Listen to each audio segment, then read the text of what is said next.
Gold's down 5% since Trump came in.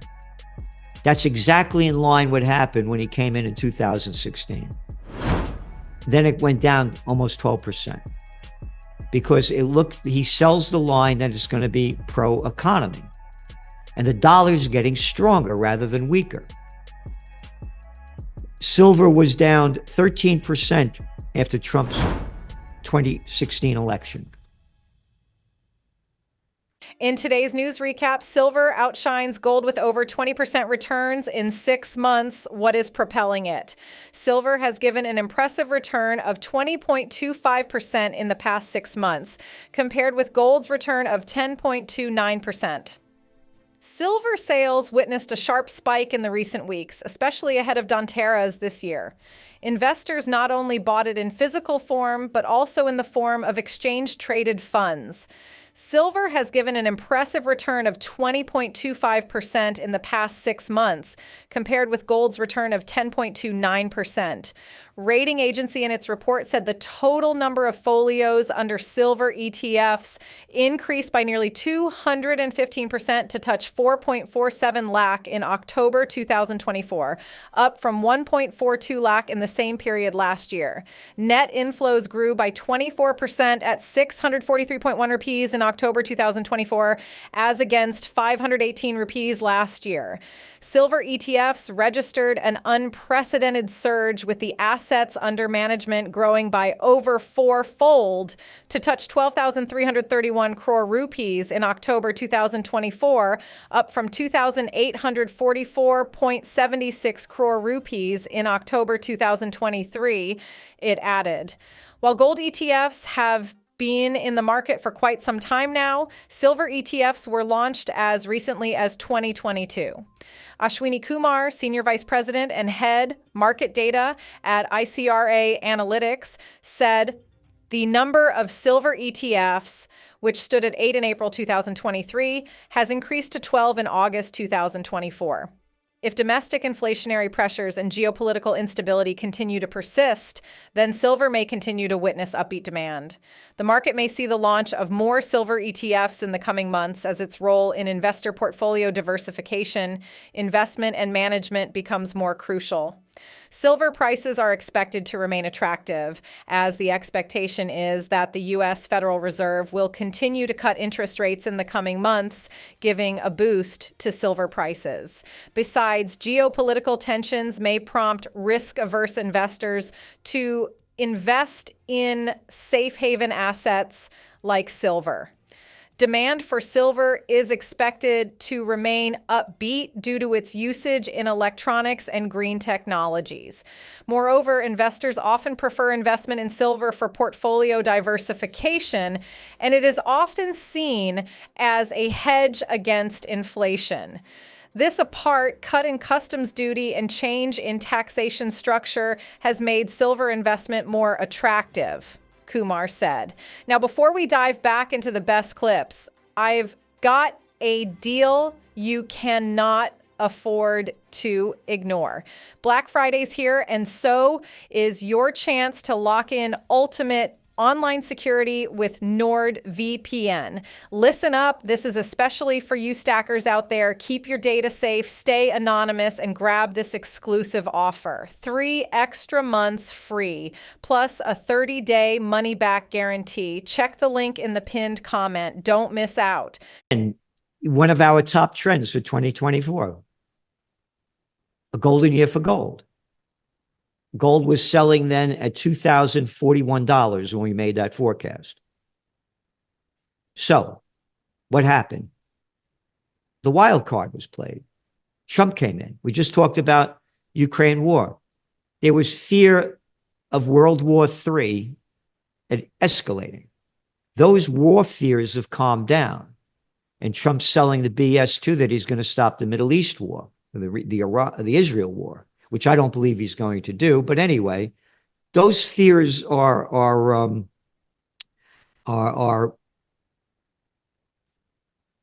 calming down. Here's some data. Gold's down 5% since Trump came in. That's exactly in line what happened when he came in 2016. Then it went down almost 12% because he sells the line that it's going to be pro-economy. And the dollar's getting stronger rather than weaker. Silver was down 13% after Trump's 2016 election. So here's the deal as I see it. Trump is going to do everything he can to pump up this economy, because all he's interested in is the bottom line, more money for him. And more money for him means a better stock market. And how do you get a better stock market? Let's go back to 2018. I know that's ancient history, but we'll go to December. The S&P 500 and the Dow were down 10% in 1 month, 2018. What did Trump do? He forced Jerome Powell, the Fed head, to lower interest rates. Boop, markets skyrocketed. What happened? Oh, remember the repo crisis? Oh, no, we forget about that. Oh, that was in September 2019, from artificially propping up the markets. Let's go back to the COVID war. Trump called a state of emergency in America on March 13th, Black Friday, 2020. What did he do? Pump trillions of dollars into the economy and force the feds to lower interest rate to zero to artificially boost up the economy. So going back to the markets, I believe he's going to lower interest rates. If he lowers interest rates, the lower interest rates go, the deeper the dollar falls. The deeper the dollar falls, the higher gold prices go up. And again, right now with Trump in, came up, the dollar got strong again. It hit like a year high. So that's the story. You don't know what's going to happen, but that's if he keeps playing the same cards he's played before. That's the bet. In today's news recap, India's gold market update. Festive buying holds ground in the face of high prices. Gold extended its record-breaking streak into October. Momentum softens post-U.S. elections.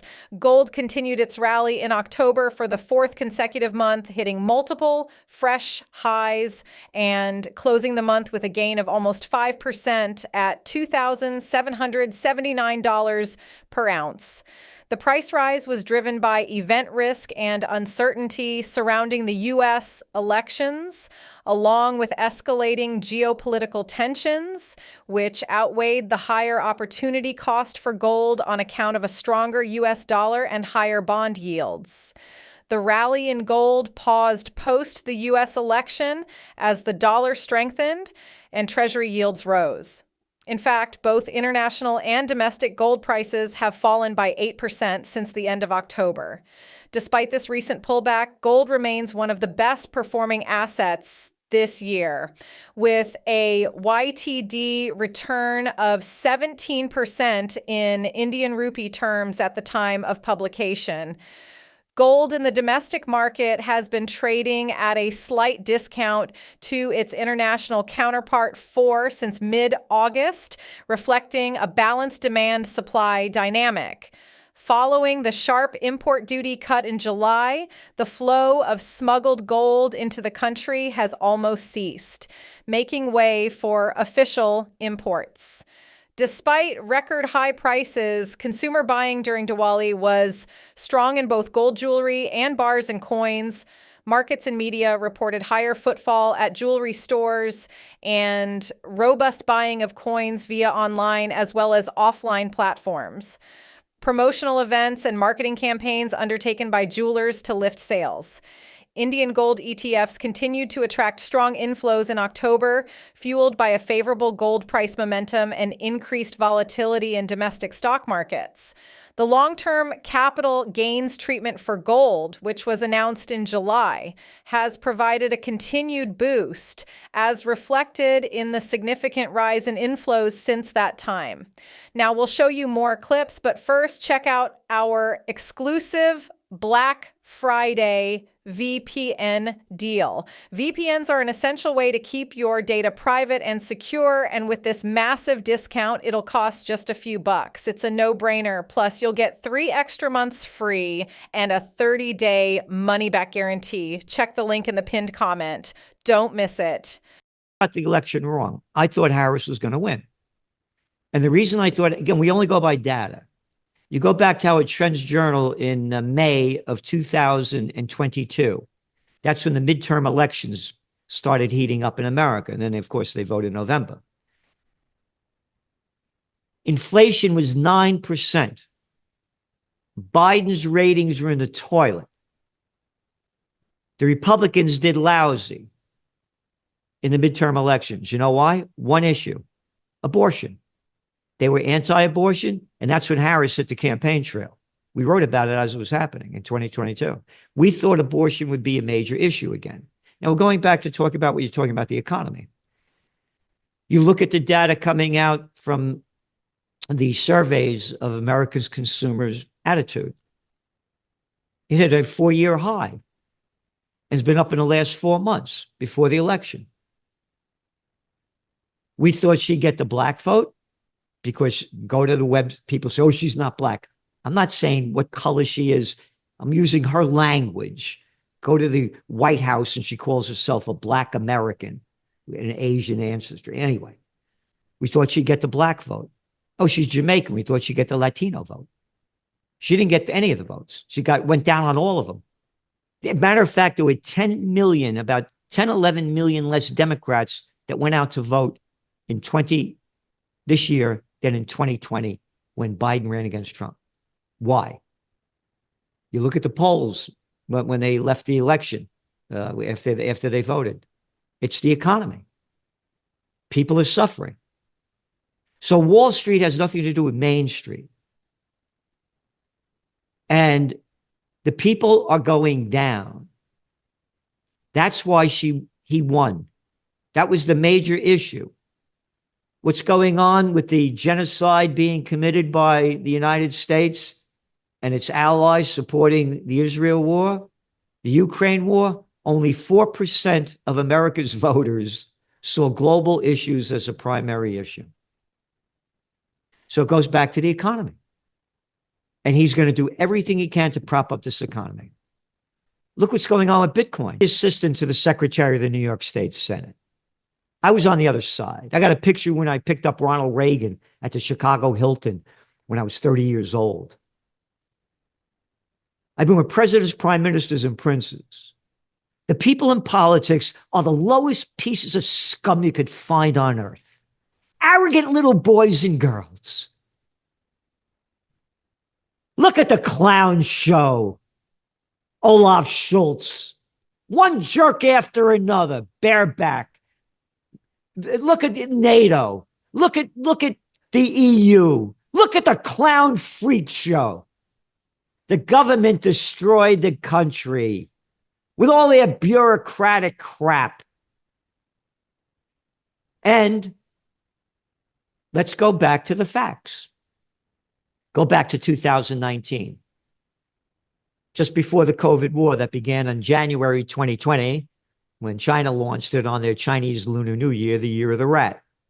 Germany was that far away from recession before the COVID war. What they've done, as the United States has done, and many European countries, well, the EU, is the deal they made with China. Go back to 2002. Or 2001, actually. That's when they officially came into the World Trade Organization. Look at China's GDP going up to 2000. It's like this. They get in the World Trade Organization, it skyrockets. How come? Germany, one of the most advanced industrialized countries, United States, tech, they all go to Europe. To China, giving China all the manufacturing and high-tech skills that they never had, opening up factories there. And by the way, the deal was you could only own 49% of it. The Chinese own 51. They gave China everything they needed, everything that they needed to take their manufacturing away from them. They caused their own problem. And now China doesn't need Germany to export products to them. They got their own. Look at the luxury market, tanking. They're like, why? Well, the Chinese economy is way down because of their 3 years of zero COVID policy. Then they were big buyers. So what I'm saying is they did it themselves by allowing China into the World Trade Organization. They were booming with Volkswagen, all these companies, BMW, the Chinese buying up these cars as their economy is booming. Now they're making their own. They don't need you. So that's what happened. It's as simple as that. And again, it was going down. And that's a wrap. Gerald Celente gave us an honest breakdown of his election call miss and the data behind it. What do you think of his analysis? Did his perspective resonate with you, or do you see things differently? Let us know in the comments. And if you're here for more raw insights and bold predictions, make sure to hit subscribe. Thanks for watching, and we'll see you next time.